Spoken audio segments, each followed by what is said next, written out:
Okay, now we're in Genesis chapter 2. We'll just jump right in there. Thus the heavens and the earth were completed in all their vast array. By the seventh day God had finished the work he had been doing. So on the seventh day he rested from all his work. And God blessed the seventh day and made it holy, because on it he rested from all the work of creating that he had done. Got a little tongue-tied. Let me try that again. And God blessed the seventh day and made it holy, because on it he rested from all the work of creating that he had done. Kind of sounds like what we do. And when we take a day off, we're like, oh my gosh, this is such a great day. Well, he thought it was a great day too. He was finished his work. So he called it holy. It was his day of rest. Verse 4. This is the account of the heavens and the earth when they were created. When the Lord God made the earth and the heavens, and no shrub of the field had yet appeared on the earth, and no plant of the field had yet sprung up, for the Lord God had not sent rain on the earth, and there was no man to work the ground. But streams came up from the earth and watered the whole surface of the ground. The Lord formed the man from the dust of the ground, and breathed into his nostrils the breath of life, and the man became a living being. It's almost like he was a statue of sand or dust or something. And God breathed into his nostrils, which, if you've ever done CPR, I've been trained on it at least probably 6 times in my life. Usually you would close the nose and breathe through the mouth, but if it's a smaller person or a child, you breathe through the nose and the mouth like a baby. But he breathed into the nose to give them life. Now the Lord God had planted a garden in the east, in Eden, and there he put the man he had formed. And the Lord God made all kinds of trees grow out of the ground, trees that were pleasing to the eye and good for food. In the middle of the garden were the tree of life and the tree of the knowledge of good and evil. Okay, keep in mind, those are 2 trees, not the same tree. One tree is the tree of life. The other tree is the tree of the knowledge of good and evil. Do you know which one is the one that Eve takes the fruit from? You should. A river watering the garden flowed from Eden. From there it was separated into 4 headwaters. The name of the first is the Pishon, P-I-S-H-O-N. Pishon is what I think it's supposed to be pronounced like. The name of the first is the Pishon. It winds through the entire land of Havilah, where there is gold. Oh, the Bible tells us lots of things.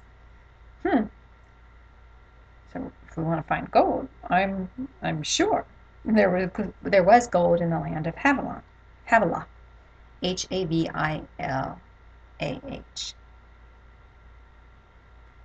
The gold of that land is good. Aromatic resin and onyx are also there. Wow, I would love to visit Havilah. The name of the second river is the Gihon, G-I-H-O-N. It winds through the entire land of Cush. The name of the third river is the Tigris. Hey, we still have a river called that. It runs along the east side of Ashur, A-S-S-H-U-R. It runs along the east side of Ashur. And the fourth river is the Euphrates.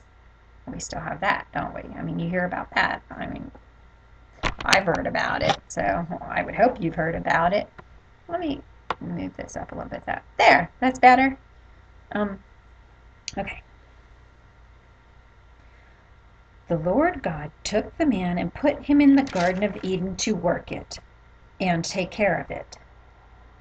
And the Lord God commanded the man, quote, "You are free to eat from any tree in the garden, but you must not eat from the tree of the knowledge of good and evil, for when you eat of it, you will surely die." Unquote.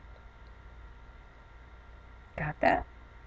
You are free to eat from any tree in the garden, but you must not eat from the tree of the knowledge of good and evil, for when you eat of it, you will surely die. So they were allowed to eat from all the other trees, including that other tree we talked about, which was the tree of life. Okay?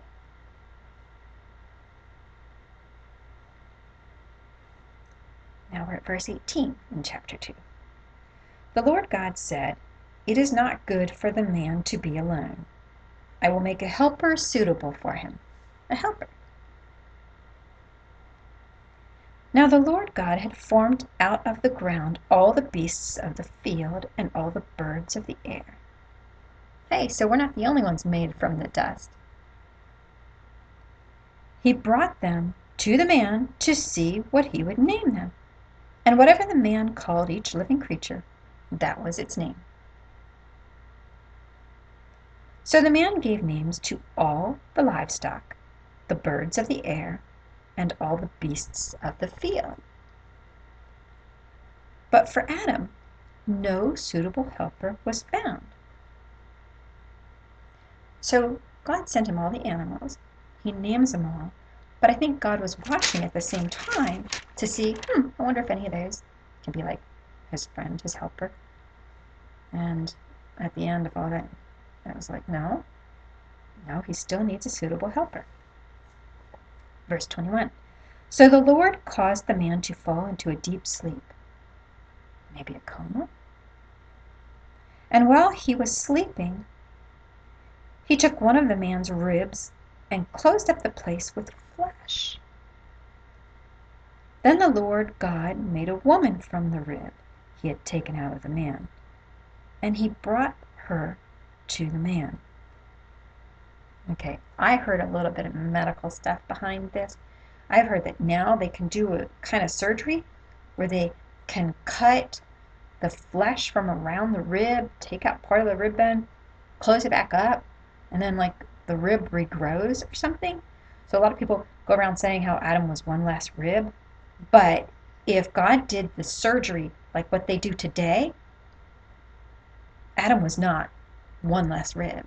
And it sounds like the same surgery because the way he says it. First he puts him to sleep. We do that. Anesthesia. And while he was sleeping, he took one of the man's ribs and closed up the place with flesh.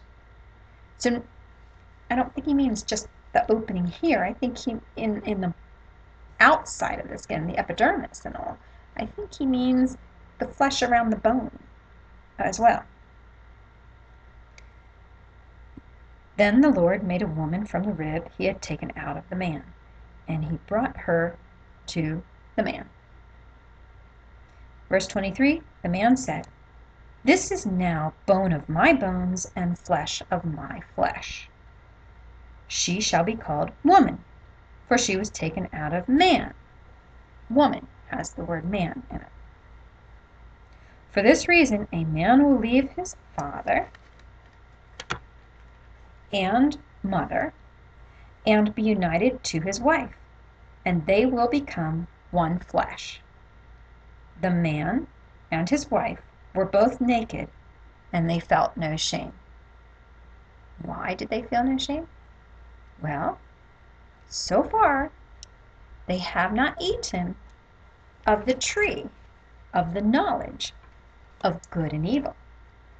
So they don't know what's good and what's evil. They don't even know that there's a difference, apparently. So the fact that they were naked, they had nothing to be ashamed of. They weren't aware. They were aware they were naked, but they weren't, I can't believe they said they weren't aware that there was anything wrong with being naked. That's the end of chapter 2. Kind of a quick one there. Hope you enjoyed it.